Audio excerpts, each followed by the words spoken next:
Imagine waking up in a place where being naked isn't just accepted, it's expected.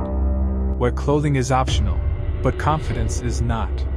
Where women walk proudly through the village, topless, unashamed, and powerful. This isn't a fantasy. It's the daily life of some African tribal women, and what it reveals about culture, identity, and freedom will challenge everything you thought you knew about what's normal. Welcome to their world. Let's take you to the sun-baked plains of Namibia, where the Himba tribe lives among dusty roads, clay huts, and herds of cattle. Here, women are bare-chested not for shock, but for tradition. In the heart of Africa, nudity isn't sexual, it's sacred. Their ochre-covered skin gleams in the sunlight, and their hairstyles and body paint speak louder than words. These women aren't hiding from the world. They're showing us something most of us forgot: the power of authenticity. No fashion brands, no filters, no shame. Just skin, soil, and spirit. The culture behind the skin. To the Himba, clothes are necessary in daily life.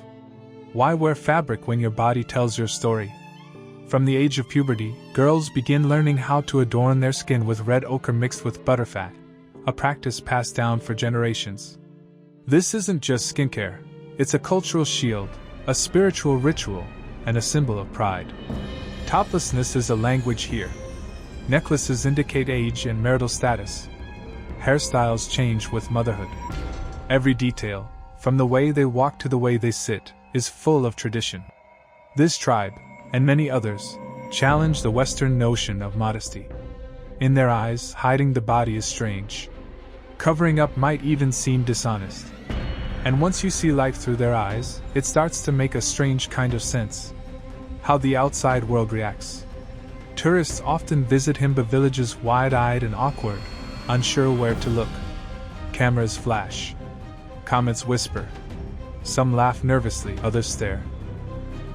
But for the Himba women, it's nothing new. They've been watched, filmed, and judged for decades. Some tribes even receive payment to be filmed nude, turning tradition into transaction. It raises questions: are they being honored or exploited? Are we celebrating their way of life, or commodifying it? The women themselves have mixed feelings. Some enjoy the attention. Others say the world doesn't see them as people, but as curiosities. When they stare, one Himba elder once said, they think they're looking at our bodies, but they don't see our hearts. The untold struggles. Not everything about tribal nudity is romantic. Colonization, missionary work, and globalization have all pressured these tribes to cover up.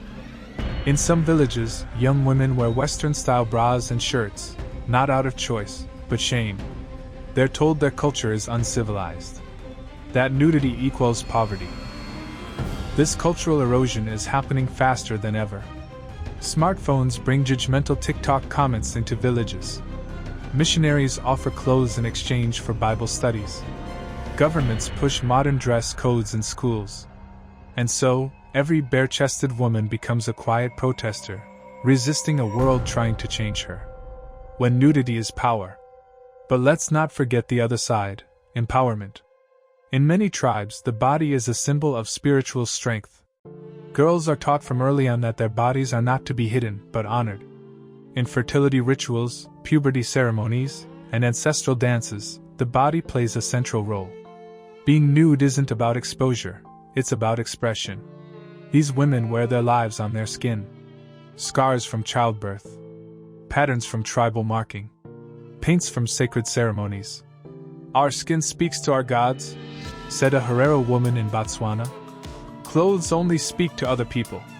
That's why when the world calls it erotic, they call it holy. When the internet calls it sex, they call it strength. What the world can learn. So what happens when we stop seeing these women through our filtered lens, and start listening instead? We might learn that freedom isn't wearing whatever we want. It's needing nothing to feel whole. We might realize that confidence isn't about how you look in the mirror, but how you live in your skin. That true beauty isn't Instagram perfect, but sun-warmed, ash-covered, and unapologetic. These women challenge us to rethink modesty, to unlearn shame, to understand that nudity isn't always sexual, and clothing isn't always civilized. In many African tribes, the lives of women are deeply rooted in centuries-old customs, spirituality, and a powerful sense of community. Their roles are not only domestic, they are cultural bearers, healers, artisans, and often the foundation upon which the tribe stands. In Western contexts, nudity is often tied to shame or sensuality. But in many African tribes, such as the Himba of Namibia or the Mercy of Ethiopia, it is a symbol of pride, identity, and harmony with nature. Bodies are adorned not for allure, but for meaning. Red ochre paste, beads, and patterns tell stories of age, motherhood, and tribe. The concept of modesty here is not defined by fabric, but by respect for nature, for family, and for self. Clothing is functional, but never used to measure dignity. Instead, the values of hospitality, wisdom, and strength are held in much higher regard. Yet these customs face pressure. Globalization, tourism, and judgment from outsiders often place a modern lens on practices that are sacred, not strange. Many young tribal women today stand at a crossroads, between heritage and modernity, between preservation and adaptation. Craftsmanship is another legacy passed through the hands of tribal women. Each bracelet, each clay pot, carries more than artistic value, it holds cultural memory. Materials sourced from nature, shells, seeds, bone, and metals, are transformed into symbols of beauty and belonging. Beyond beauty and ritual, tribal women also serve as the custodians of natural medicine. For generations, they've treated illnesses with remedies rooted in deep ecological knowledge. Their connection to the land is spiritual as well as practical. In many communities, daily tasks are done collectively, strengthening bonds among women. These shared routines are where wisdom is passed down, not in formal lessons, but in quiet conversations, jokes, and stories. If this story challenged your thinking, even just a little, don't scroll past. Hit the like button.